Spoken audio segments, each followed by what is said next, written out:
Hey, Megan Robinson here. Welcome to the first episode of the Nightblade Epic podcast. This is our first time, so we have a couple of announcements. Don't worry, this will be quick and relatively painless.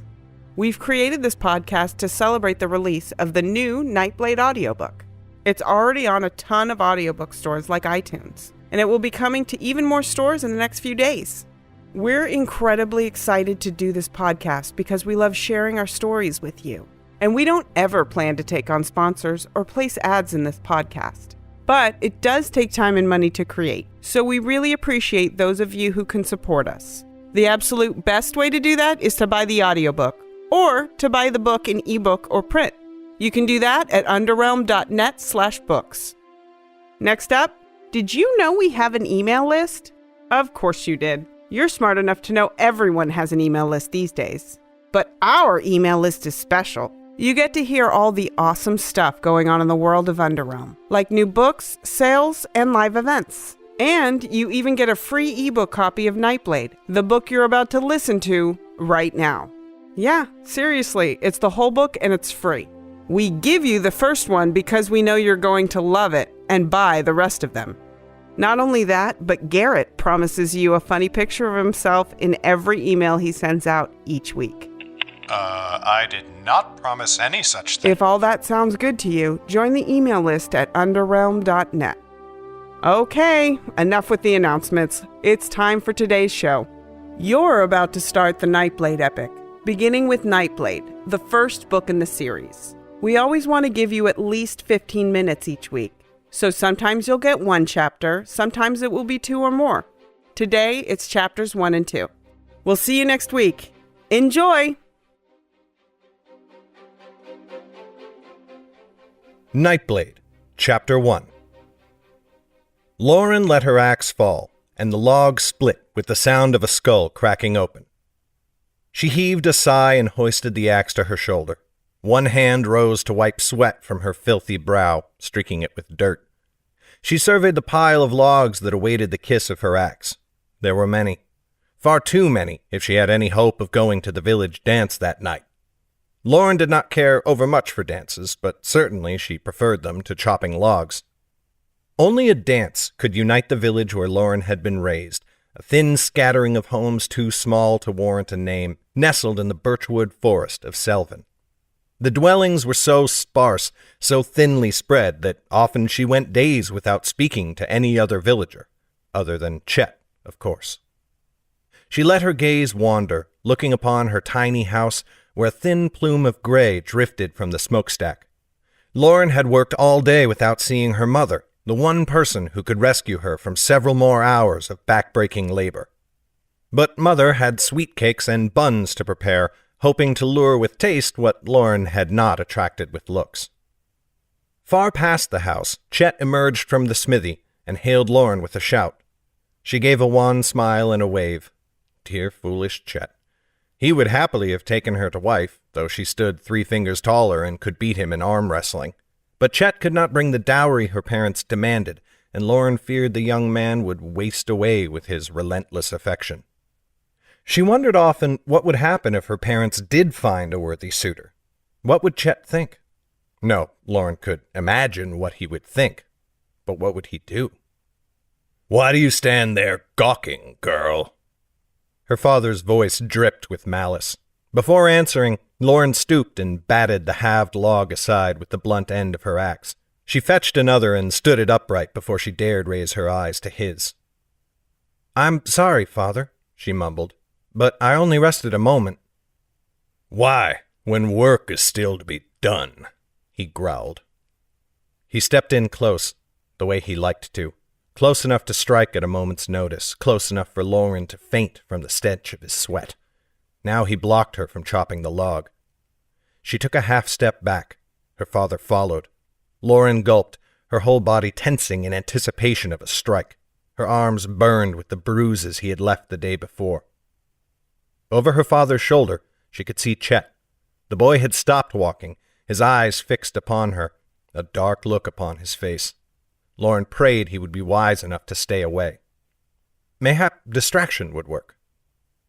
Father, Mother said I'm to ready for the dance. If I do not, she will be angry. "And you think I will not be, if you persist in disobedience?" said her father. His voice had grown very like a snarl. "You think to prance about in a gown while I break my back doing your work?" She knew better than to deny it. "I do not want to go, only Mother—" "You chop," he said, "and if you rest again before your fingers bleed, I will slice them open myself." He did not move. Lauren had to step around him to bring her axe down on the log. Her father waited for her to split two more before finally stumping off to vanish behind Miss Aisley's house. Chet still stood, staring at Lauren. She gave him a weak smile and a quick wave before lowering her head. When she raised her eyes, Chet had gone. The fear in Lauren's gut churned to rage. As always, she loathed herself for it, hated that she could only summon such anger when her father's hands no longer threatened. If once she could bring it to bear when he stood close and the axe lay in her hands. She stamped the thought down. "You have a murderer's heart," she hissed in her mind. If ever she gave in to such dark thoughts, constables would kill her slow and accurse her name across the kingdom. Thoughts of constables turned her mind to the wide lands beyond the birchwood, lands that seemed as far out of reach as the tops of the trees.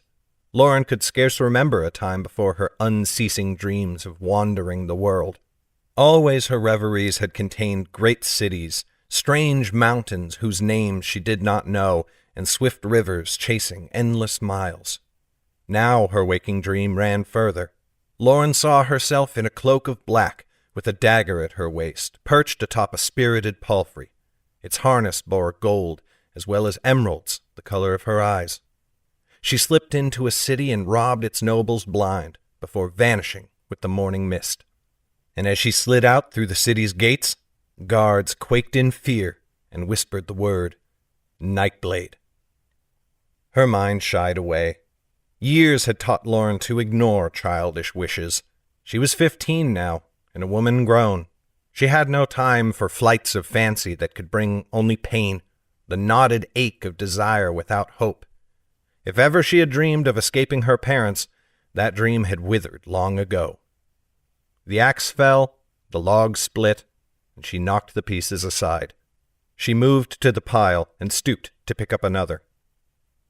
As she grasped the log and stood, Lauren saw a thin figure in a bright blue coat. It darted through the woods at the edge of the clearing. The man, for she could see it was a man now, scurried from tree to tree like a hunted animal, looking over his shoulder before vanishing into the forest. Lauren glanced again towards the village. She saw her father nowhere, and no villager looked her way. The blue coat was no woodsman's garment. The man came from beyond the forest, from the lands Lauren had seen only in her dreams. What was he doing? Where was he going? She knew only one way to find out. Anxiety roiled in her gut. Her mind raced with the possibilities of what would happen if her parents caught her, but a voice within cried, "Go!" Lauren flung her axe to the ground and ran into the woods, where the flash of a blue coat had vanished. Nightblade, Chapter 2. By the time Lauren reached the trees, the man had disappeared. She knelt and inspected the ground where she had last seen him. Crushed blades of grass told the tale of his flight.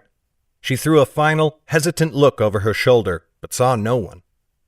She would leave for only a moment, and return before anyone could tell she had gone. A little while, that was all. Her feet fell swift but silent as a tomb.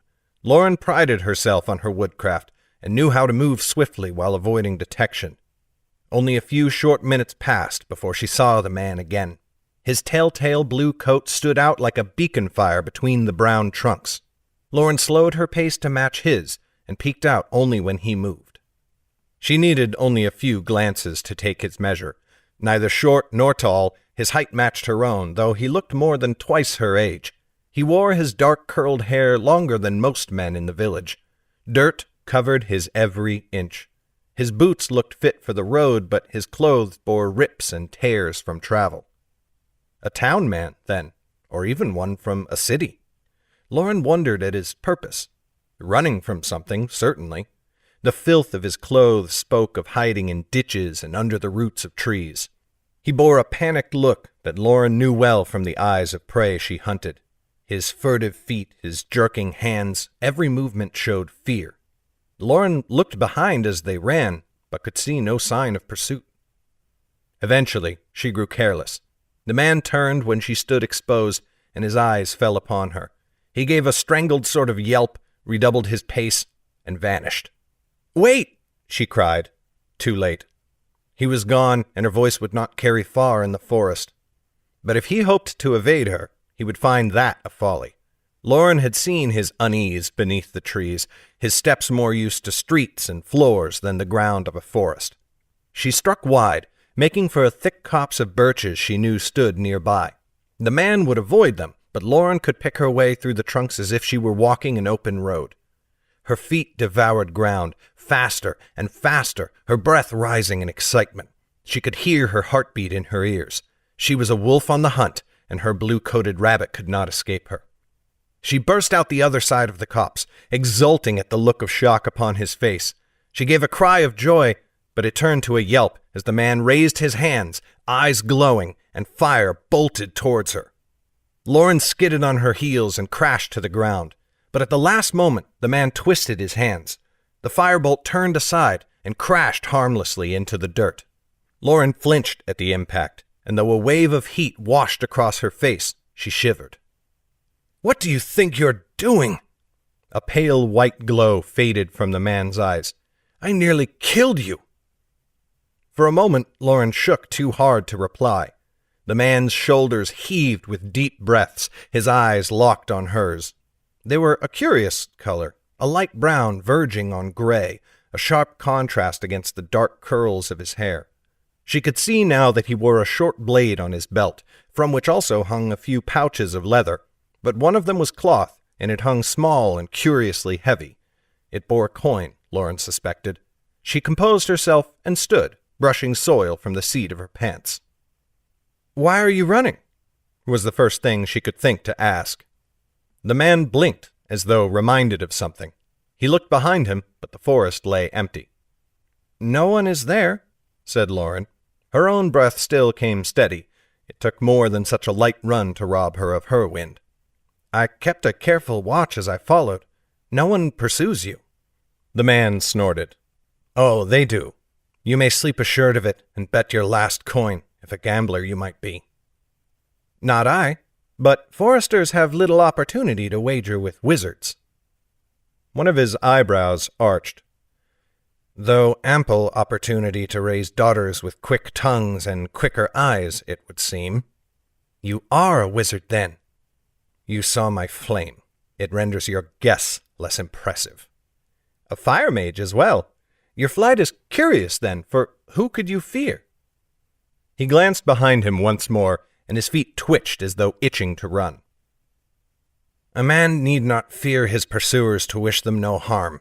Though it may look ignoble to flee, who would praise my honor if I caught constables in a blaze?" Lauren's eyes grew wide. She cleared her throat and tried to look calm. "Constables? Are you dangerous, then?" His mouth twisted in a smile before he barked a sharp laugh. "Dangerous? A slain patch of dirt lies at hand to prove it. Were I a touch slower, the dirt's fate would have befallen your remarkable green eyes." Lauren blinked. "What about my eyes?" "I mean no insult. I said they are remarkable, not ugly. I've never seen their color." Lauren felt a growing frustration. Her hands rose of their own accord to tug at her hair. The man was trying to distract her. "I have not forgotten my question, Fire Mage. Why do the constables pursue you?" His face grew dark, and for a moment Lauren felt afraid. But the shadow passed, and he tossed back his hair. "You will withstand their questions better if you do not know." "Whence do you come, then?" Lauren pressed. "Where are you bound?" He only looked over his shoulder again. She had to get him talking. "I am Lauren, a daughter of the family Nelda. If your purpose must remain a secret, surely you can tell me your name." I'm sure the constables are free enough with it." "That they are," he muttered. "It is Zane. Well met." He gave no family. Lauren knew 1,000 reasons for that, but her first thought was bastard. The word sent a thrill through her. No parent bore a child within the birchwood without a spouse. Parents and hefty axes saw to that. "Well met, Zane. How closely are you pursued, and for how long?" Zane looked at her curiously. "For a child, you bear remarkably little fear." Lauren stood straighter for the moment. "A child? No one my age can beat me at arm wrestling, nor can any 2 years older in the village. Nor can they climb as high, nor run as fast. What would I fear from you in your pretty blue coat?" Zane balked, and then laughed as he looked down at his coat. "When one must flee in haste, one must seize upon the garment closest to hand." He had distracted her again. Mayhap she could turn the tables upon him. Lauren thought hard about what she knew. He had come from the east and made for a southwesterly course. The east road ran straight through 2 cities to the bay of the High King's seat, and the closest town to the southwest was Cabras, she said, gratified to see him give a little start. "You make for Cabras. There is nothing else the way you are going." Zane glowered, and she knew that she was right. "The road is long," he grumbled. "Cabras is scarcely a dot on the great maps of Underrealm." "A place may be a way-stop, yet men make for it when occasion rises," said Lauren. "And you do not deny it. But you will never reach it." His nostrils flared, and his hands clenched at his sides. A little shiver ran down the small of her back. "Do you mean to lead the constables to me, then?" he said in a grim voice. Lauren shook her head. "I bear you no ill will, and you saved me from the flame." "I sent it after you also." She shrugged. "A weight on both scales clears the account. But only your boots can bear the long road to Cabras. Your stomach will not, even if those pouches at your belt hold nothing but salted meat, which I doubt. After the Melnar, you will find no other fresh water on the road. Thirst and hunger will claim you before you can glimpse the walls of Cabras." Zane frowned. He held forth a finger and whispered a word. His eyes glowed with pale white light, and blue fire sprang to life above his fingertip. "I can hunt. A bolt of fire or thunder will serve as well as an arrow. The squirrels know no difference." Lauren's cheeks flushed. "Water, then. I do not think you can draw the rain from the sky, unless you are Doran in disguise." He smiled at that. "You have me there. Mayhap you are correct, and the constables will catch me. I can always beg them for a drink. They are most accommodating, once you are within their grasp." Lauren felt her pulse quicken. A half-forgotten dream tugged at the back of her mind, a destiny she had long abandoned. "Mayhap you will not need their courtesy. If you stay here, I shall run and fetch you water and provisions, enough to make the journey." "Why?" said Zane. He looked over his shoulder again. "Because I want you to bring me with you." He took a quick step backwards. "That is what I feared. No, I will not." "Then you will never reach Cabras." Zane's mouth soured. "I will find a way. I have made it this far." "Following the King's Road and the river that runs beside it, I do not doubt," Lauren said. Zane growled and ran a hand through his hair. "You are a foolish girl if you think to follow me on an adventure. I am wanted, and not for a feast of honor. If they find you with me, it will go ill for you." Lauren avoided his eyes, uneasy. Then she unlaced the cuff of her sleeve and pulled it to her elbow. Black welts and bruises shone like beacon fires against her pale skin. She saw a flash in his eyes, not only anger, but recognition. "I will await you an hour," he grumbled. "Then I move south without you, and if I die of thirst, so be it." "I shall take less than half that," said Lauren. She turned and vanished between the trunks of the birches, hoping it looked as magical to him as his fire did to her. This has been a production of Legacy Books. written and narrated by Garrett Robinson. The music in this podcast was created by Will Musser. Check out his incredible work at willmusser.com. That's WILLMUSSER.com. Today's letter is T. Thank you for listening.